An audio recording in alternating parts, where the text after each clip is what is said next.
हम लोग अयोध्या जी और शमेश शिखर जी को शाश्वत तीर्थ क्यों कहते हैं? कृपया जिज्ञासा का समाधान करें। शाश्वत इसलिए कहते हैं कि वहाँ से सदा अनादि अनंत काल से जीव जो हैं, जितने तीर्थंकर हैं, सब वहीं से मोक्ष जाते हैं और अनंत काल के बाद भी सभी तीर्थंकर वहाँ से मोक्ष जाते रहेंगे। हुंडा और सर्पणी के कारण से कुछ तीर्थंकर यत्र तत्र से मोक्ष गए हैं, ये एक अपवाद है, इसलिए उसको शाश्वत तीर्थ कहते हैं। अगली जिज्ञासा पुनः। और दूसरा कारण एक और है, जब छठे काल में प्रलय आएगा तो ये सारी पृथ्वी, पहाड़, इतने 7 दिन में ऐसी महान अग्नि बरसेगी, ये सारे पहाड़ गल के नष्ट हो जाएंगे, गल के बिल्कुल चूरा हो जाएंगे, धूल हो जाएंगे और ये पृथ्वी गल जाएगी।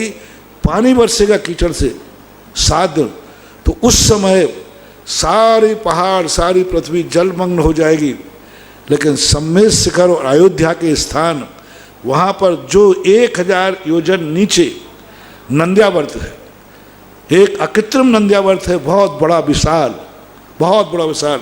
शमेश शिखर का जो एरिया है उसका साइज तो दिया नहीं, लेकिन पूरा शमेश शिखर ऐसा विशाल रत्नमयी अकृत्रिम नंद्यावर्त है, एक अयोध्या में और एक, तो ये दोनों के दोनों ज्यों के त्यों यथावत ऊपर रह जाएंगे और ये पानी में डूबेंगे नहीं और सबको देखने में आएंगे और देवता इन दोनों को आकाश से देखेंगे कि ये सारी पृथ्वी तो डूब गई पूरी, ये क्या चमक रहे हैं दो, अरे ये तो शमेश शिखर स्थान है, ये तो अयोध्या है।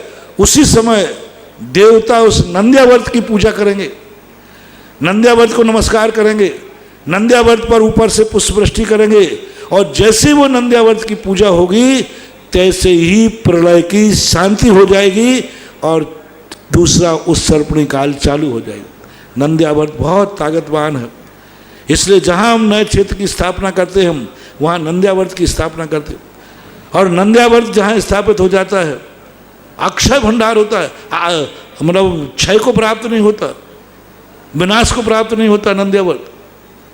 और नंद्यावर्त में इतनी ताकत होती, तीर्थ क्षेत्र बना नहीं, यदि नंद्यावर्त स्थापित कर दिया जाए तो उसकी एनर्जी बहुत बढ़ जाती है।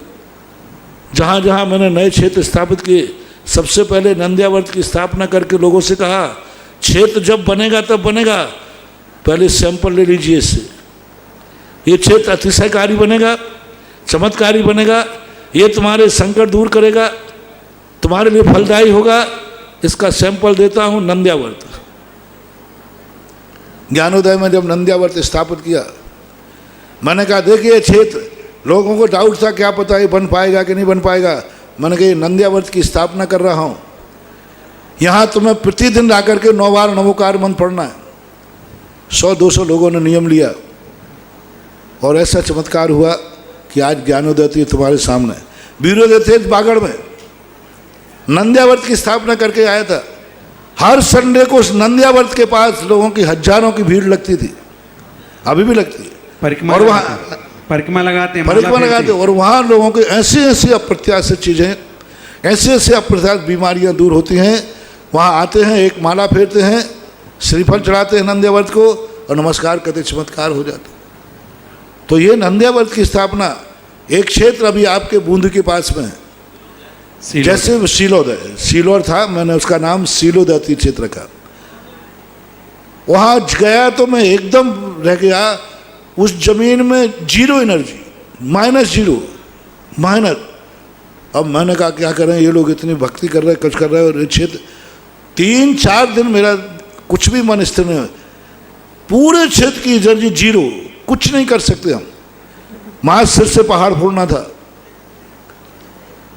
एक दिन मेरे मन में भाव आया कि चलो एक प्रयास करते हैं, शमेश शिखर की माटी को मंगवाया और जैसे मैंने नंद्यावर्त की स्थापना की, आज नंद्यावर्त की स्थापना की, दूसरे दिन सवेरे नापा, उस क्षेत्र की एनर्जी 10,000 एनर्जी पहुंच गई। जय हो। और इतना एनर्जी पहुंच गई, अब वो देखो इतना बढ़िया काम चल रहा है, दिन दूना रात चौगुना काम हो रहा है। 24 मंदिर बन रहे हैं, बड़ा मंदिर बन रहा है, आपके बाजू में बूंदी है, बहुत बढ़िया क्षेत्र बनकर के सामने आने वाला है सीलोदय से। और ये चमत्कार किसका है? नंद्यावर्त का। इसलिए वो शमेश शिखर वाला जो नंद्यावर्त है, देवता भी घबरा जाएंगे कि इतने भयानक भीषण प्रलय को कैसे शांत किया जाए, ये तो सब भस्म कर दिया। जैसे वो नंद्यावर्त की पूजा करेंगे तैसे प्रलय एकदम शांत होकर के और सुवृष्टियाँ चालू हो जाएंगी।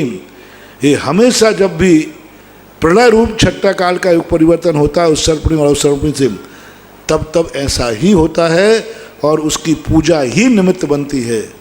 इसलिए भी उसको शाश्वत तीर्थराज कहते हैं।